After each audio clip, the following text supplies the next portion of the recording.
Em 2 de outubro de 1992, uma sexta-feira, a Casa de Detenção de São Paulo, o Carandiru, entrou para a história do Brasil do pior jeito.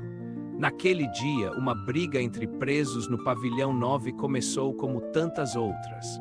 Discussão, gritos, correria.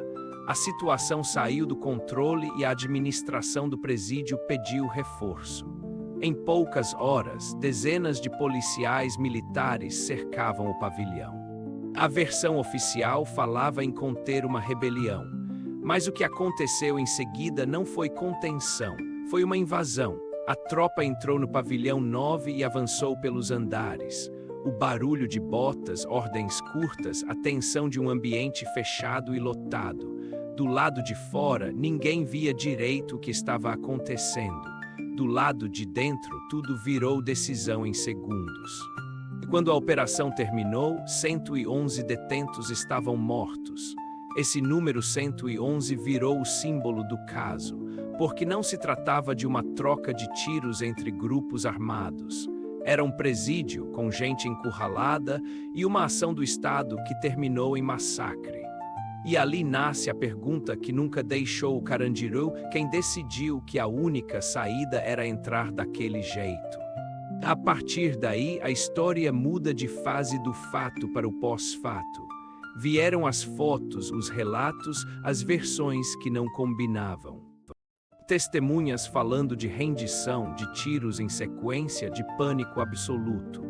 Autoridades dizendo que era necessário, que havia risco, que os policiais reagiram.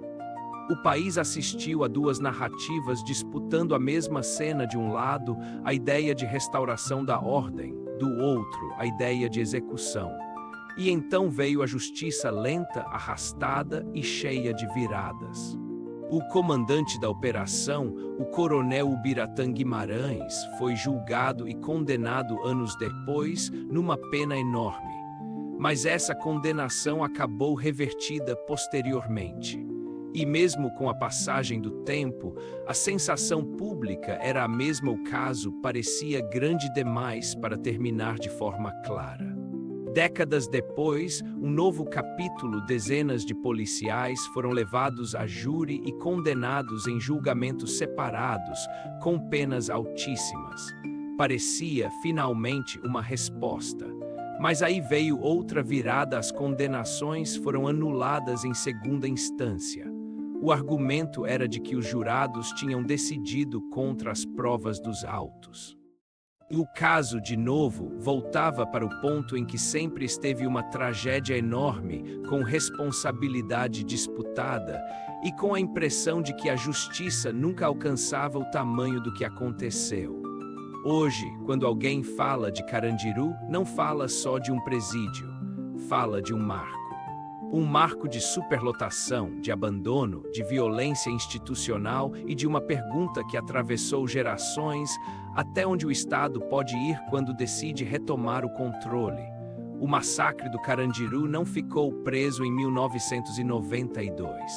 Ele reaparece toda vez que o país discute segurança pública, sistema prisional e impunidade. Porque o que aconteceu naquele 2 de outubro não foi só uma intervenção. Foi um ponto sem volta.